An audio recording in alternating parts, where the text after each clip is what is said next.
It's Monday, February 12. In the headlines, EOJ to launch public education campaign. In business news, Lasco Manufacturing Limited reports increase in revenue. Regionally, Trinidad and Tobago's government responds to oil spill. And in sports, Cavalier continues unbeaten run in the Jamaica Premier League. This is the news on PBC Jamaica. I'm Simone Absalom Gale.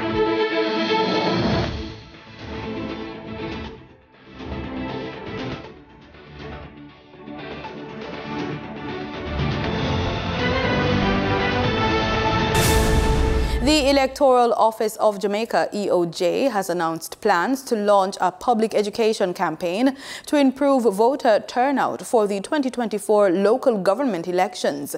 What we're doing, I think we started on our social media platform and also in the traditional press to a message that will be starting early this week, by this weekend, and pointing out as to why you ought to exercise that right.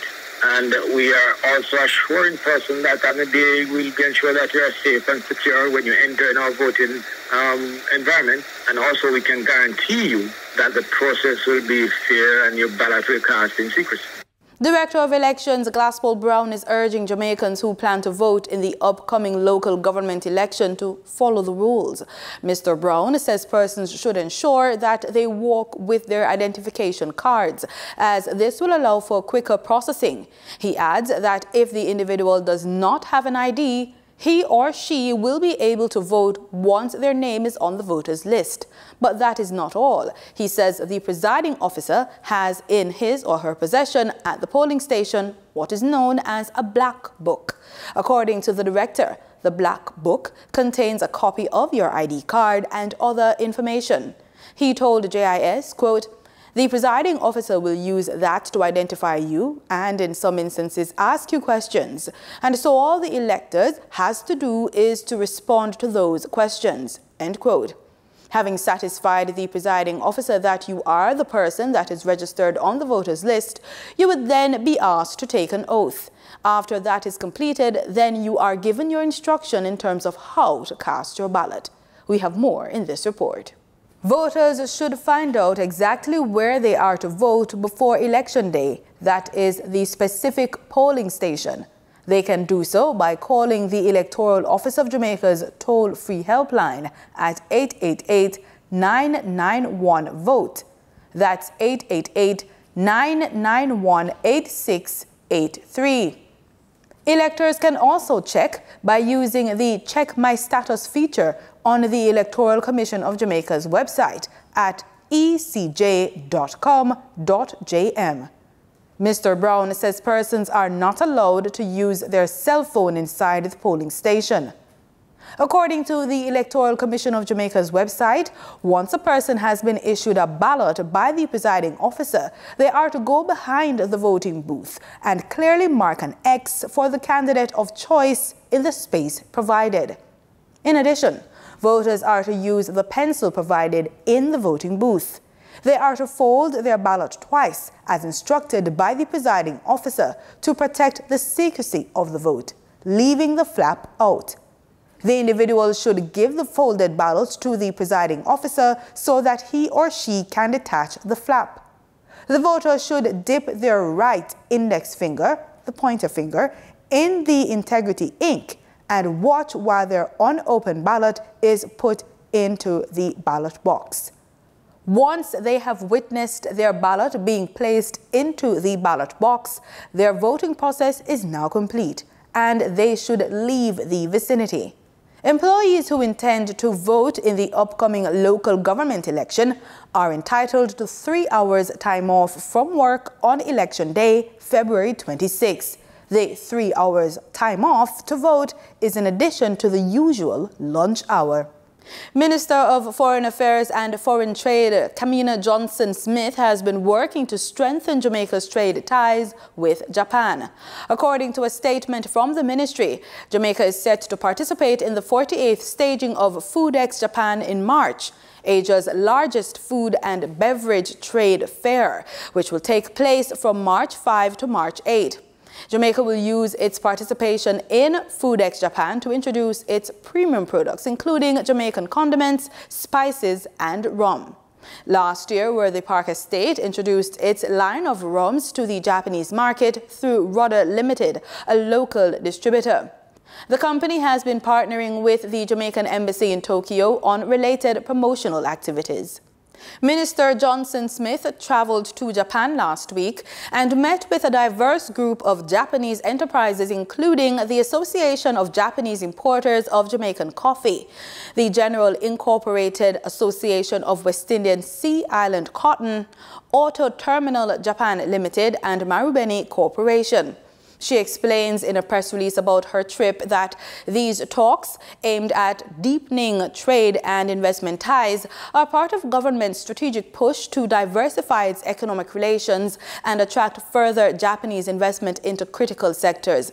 Minister Johnson Smith says, quote, "Our long-standing business relationships in coffee and cotton and Japan's investment in our energy sector have transformed into development partnerships. There are promising prospects for further economic growth in these areas, and I welcome their mutual interest in exploring new opportunities," end quote. Minister Johnson Smith stated, quote, "Jamaica is quite keen on expanding its economic relations with Japan. We are hoping to attract Japanese investment in our logistics hub initiative, including special economic zone and smart city development. Dialogue has begun in these areas," end quote. The Long Mountain Deep Well in St. Andrew is scheduled to be taken out of operation at 10 a.m. on Monday, February 12, and go on to Tuesday at 8 p.m. The National Water Commission, in a media release, says this is to facilitate the extraction and servicing of the motor, which has developed mechanical issues. Customers are being encouraged to store water for use during the disruption period. Areas to be affected include Harborview, Airport, Palisadoes, Port Royal, 7 miles, 8 miles, and 10 miles. As we observe Reggae Month, the Ministry of Tourism and the Jamaica Tourist Board joins Stephen Marley in inviting one and all to come back to the vibe that comes alive only in Jamaica. Come back to where the heart is. One love. I'm Stephen Marley, and I want to say it's time to come back. Come back to caring. Come back to compassion. Come back to unity. You understand? This is an invitation from the people of Jamaica to the rest of the world. Come back to that vibe that comes alive in Jamaica. One love.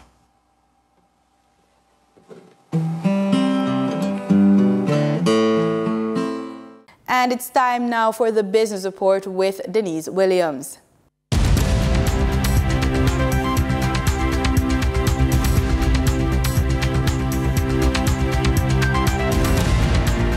Good day, everyone, and thank you for joining us on the Business Report.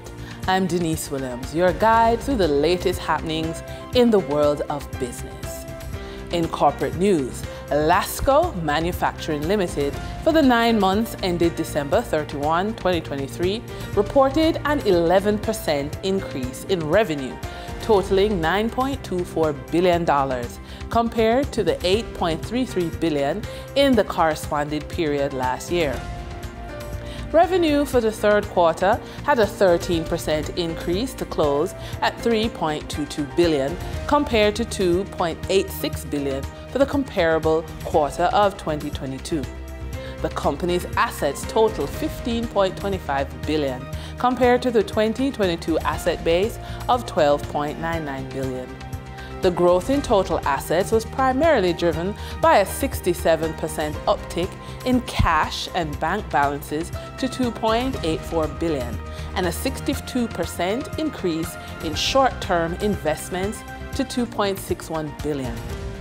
Net profit for the 9 months ended December 31, 2023 had a 25% increase to reach $1.71 billion. NCB Financial Group reports a 123% increase in first quarter net profit attributable to shareholders for the period ending December 31, 2023.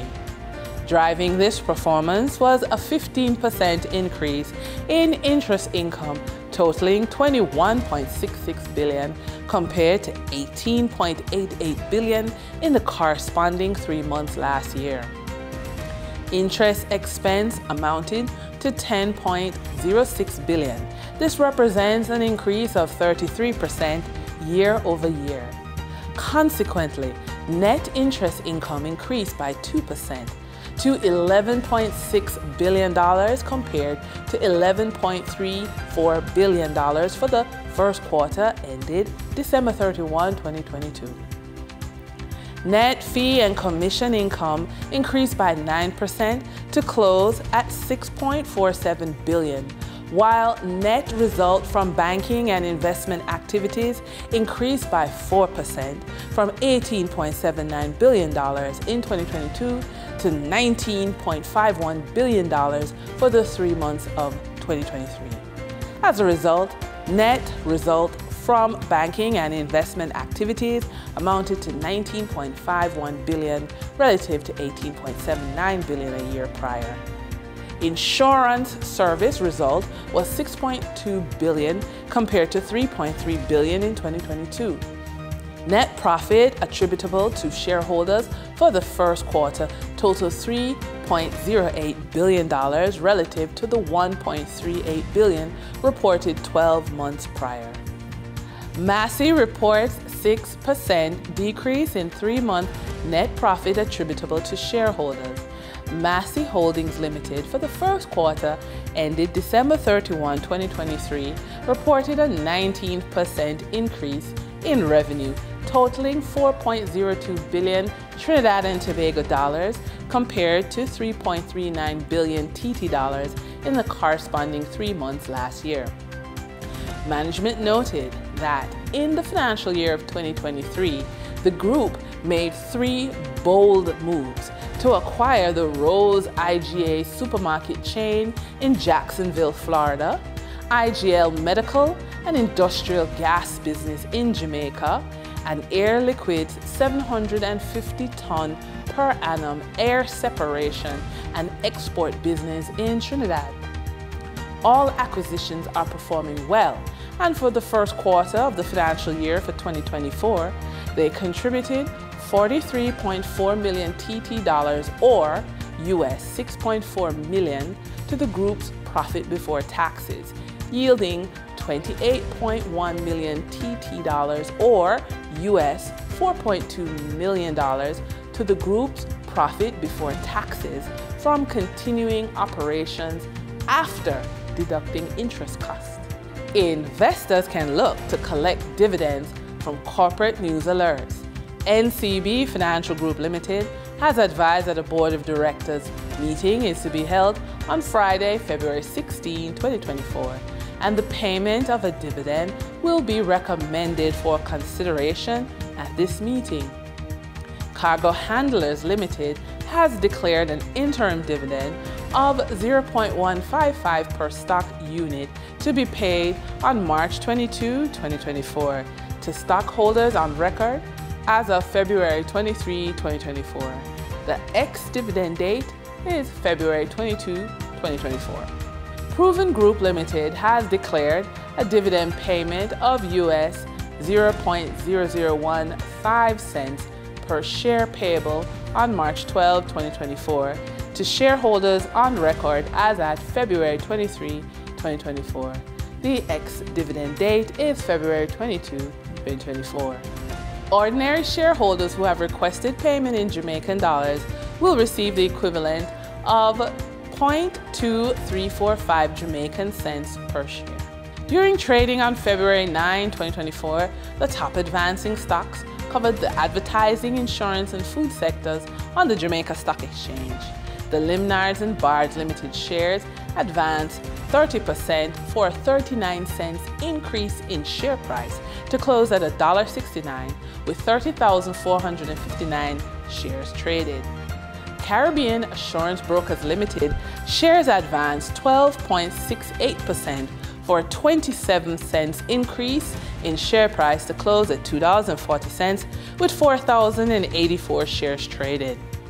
Caribbean Cream Limited shares advanced 11.14% for a 39-cent jump to close at $3.89 with 1,326 shares traded.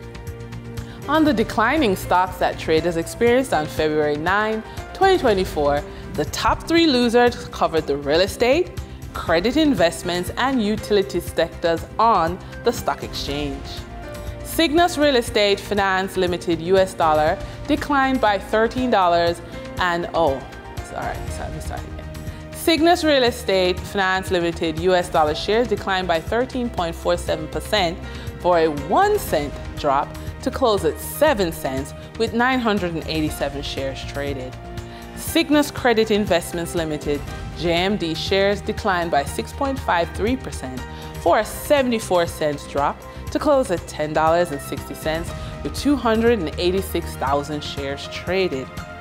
JPS 7% shares declined by 4.67% for a $2.30 price drop to close at $47 with 193 shares traded.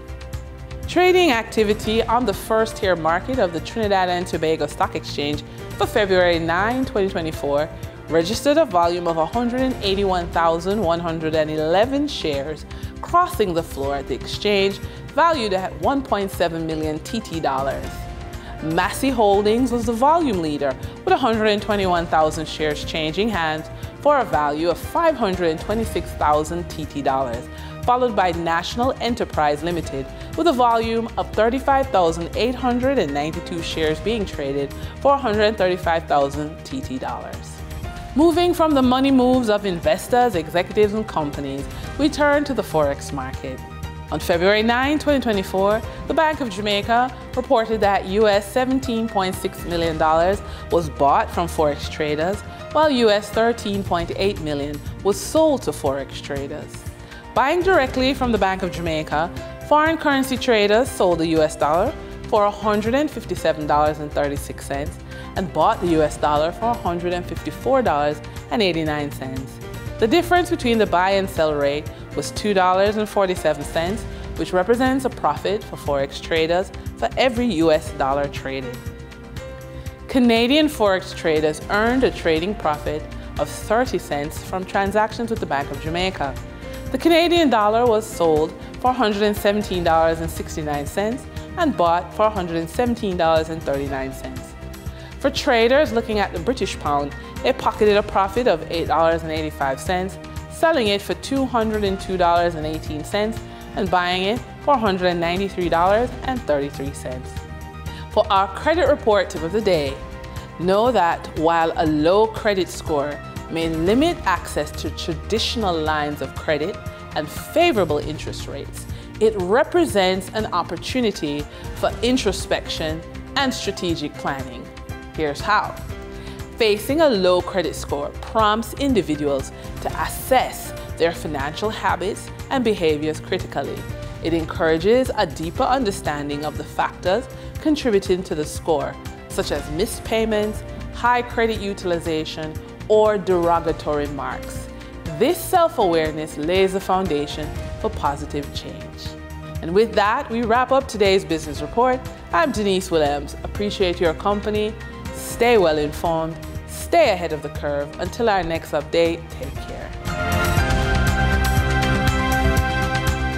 In regional news, Trinidad and Tobago's Prime Minister Dr. Keith Rowley has given the central government's commitment to offer full support to the Tobago House of Assembly as they address the effects of February 7th oil spill off the coast of Canoe Bay. On Sunday, Dr. Rowley toured the site of the incident and cleanup operations. Speaking to the media at a press conference held in Tobago following a tour of the oil spill's cleanup activities, Prime Minister Dr. Keith Rowley anticipates improved conditions with the level of operations. He noted the government has been working in context of a 2013 oil spill contingency plan. From mobilizing the contingency plan, I would say that everything that needs to be done has been to this point done and is being done and will be done to ameliorate and minimize and eventually eliminate the threat that the vessel poses. Dr. Rowley informed as long as the vessel remains, the operations remain at the containment phase. He noted, however, that swift action is needed to reduce further negative impacts. We will have to move relatively quickly to determining what we do next, which is to bring the vessel to a position where it does not pose a threat. At the national level, we may require help, because once we start talking about salvaging, which is to get the vessel into a situation where we can control what goes on, we may have to have outside help. I can tell you that Trinidad and Tobago as a country, we have been offered significant help from friendly nations. Commitment was also given by the Prime Minister to provide financial support at the national level to offset costs of the operations. Whatever is required to do what needs to be done would not have been budgeted for the THA. This is a national emergency, and therefore it will have to be funded as an extraordinary expense. You know, it's like you budgeting for the month or the year, and then you get sick. You got to find the money and prioritize. So this is a priority, because we have to respond. An overall budget for the operations could not be shared, as Dr. Rowley noted the full scope and the scale of what is required is not yet known. Carissa Douglas, TTT News. In Grenada, Prime Minister Dickon Mitchell has pledged Grenada's support for Ghana's candidate to lead the Commonwealth of Nations when elections are held in October. I might be politically incorrect with what I'm about to say, but Mr. Speaker, I will be publicly indicating that we have pledged to the President of Ghana that we will be supporting the distinguished nomination of the Foreign Minister of Ghana to lead the Commonwealth of Nations when that time arrives. Prime Minister Dickon Mitchell announcing Grenada's support for Ghana's candidacy in Parliament on Tuesday. Ghana's Foreign Affairs Minister Shirley Ayoko Boche launched her candidacy earlier this month, emphasizing her vision for fostering free trade agreements among the Commonwealth's 56 member nations. She was part of a delegation led by the President of Ghana, Nana Addo Akufo-Addo, that visited Grenada to participate in the Golden Jubilee celebrations.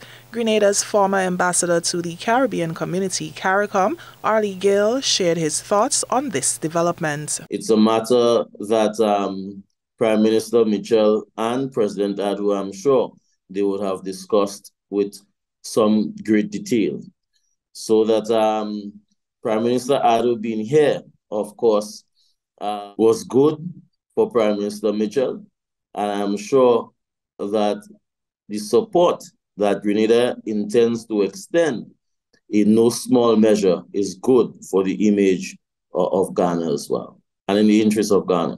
If successful in her bid as Ghana's candidate, Minister Ayoko Boche will become the 7th Secretary General of the Commonwealth and the second woman to hold the post. According to reports, Prime Minister Mitchell's declaration of support for Ghana's Foreign Affairs Minister to become the next Secretary General of the Commonwealth is one of the trending stories appearing in Ghanaian press on Friday. The Commonwealth Secretary General is nominated by Commonwealth leaders and can serve a maximum of 2 four-year terms. The incumbent Secretary General is Dominican Baroness Patricia Scotland, whose tenure ends in October. For GBN News, Nisha Paul. Roughly 64 of the 79 African, Caribbean, and Pacific countries have signed the new Samoa Agreement, the overarching framework for relations between the European Union and ACP countries. While the Samoa Agreement comes into force at the start of 2024, Guyana has not yet signed on. Head of the European Union delegation to Guyana, Ambassador Ren Van Ness, said that Guyana has raised some concerns with the new agreement and the two sides are talking on those issues where clarity is needed. He would not say what the areas of concern are. So the Samoa Agreement is sort of the next version of that and recognizes more strongly than the Cotonou Agreement the specificity of the 3 regions. Africa, Caribbean, Pacific. So there is a specific regional component there for the Caribbean. At this moment, I believe 64 countries have signed the Samoa Agreement. Until now, Guyana has not yet done that. But we have very positive indications that Guyana will look favorably on signing the Samoa Agreement. They had some concerns, and it is good, you know, that they take their time, that they look at that, and that they sign things only when they are comfortable. So we're talking about those issues that they would like to have clarified, and I'm quite positive that that indeed will happen, and that it will lead into a signature of Guyana of the agreement. Well, I mean, if you think in benefits in terms of money, I think we are sort of past that, right? For Guyana, to a large extent. So we still have some resources, but I think we are in a phase where it is more about, say, building these partnerships. I think it's a realization that none of us is able to tackle the big problems in this world alone anymore. It's not the European Union that can address climate change, some of the conflicts. So it's all about recognizing that we have to do that together. So this word partnership is written all over the Samoa Agreement. And the agreement is really much more than the Cotonou Agreement already was. It's a political agreement. It is recognizing the political importance of countries like Guyana, where we want to have a mature political relation with. And so it is more than, say, maybe in the past it was a development relation. And so I think that is a development that is really important to note. So when we have our conversations with the government, it is not the EU saying, well, you know, we think this should be better and you can learn from us there. No, it is about the conversation that we have together about the problems that we sort of jointly face, where Guyana, in a number of cases, holds the key to finding part of the solution, for example, with your forest. In sports, Cavalier stretched their unbeaten run to 11 games in the J. Ray and Nephew Jamaica Premier League after whipping Limehall 4-0 at the Anthony Spalding Sports Complex on Sunday afternoon. Jalmara Calvin opened the scoring for the Rudolph Speed coach team in the 22nd minute. Cavalier then added 3 goals in the space of 8 minutes thanks to Gadale Irving, Shaniel Thomas and Dwayne Atkinson to steal the impressive victory. They remain atop of the table but jumped to 40 points while Limehall sit at the bottom of the league on 7 points. In other sporting news, West Indies fast bowler Shamar Joseph have joined Lucknow Super Giants as replacement for England quick Mark Wood. West Indies fast bowler Shamar Joseph has joined Lucknow Super Giants as replacement for England quick Mark Wood. He will join Super Giants for NIR 3 Crawley, an IPL statement on Saturday said. ESPN Cricinfo understands that the ECB pulled Wood, a centrally contracted player, out of IPL 2024 to manage his workload with the T20 World Cup scheduled in June and England hosting West Indies and Sri Lanka for tests in the home summer. Recently, the ECB had prevented Jofra Archer from being part of the IPL 2024 auction as it manages his comeback from injury leading up to the T20 World Cup. Joseph made his West Indies debut in the drawn series against Australia, dismissing Stephen Smith with his first ball in Test cricket, in a game West Indies lost in Adelaide. He then became a worldwide phenomenon when he took a 7-wicket haul in the final innings despite an injured foot to give West Indies a dramatic 8-run win at the Gabba in the second Test. It was West Indies' first Test win in Australia since 1997. And that's it for the news on PBCJ. You can follow us on our social media platforms at PBCJamaica. Thank you so much for watching.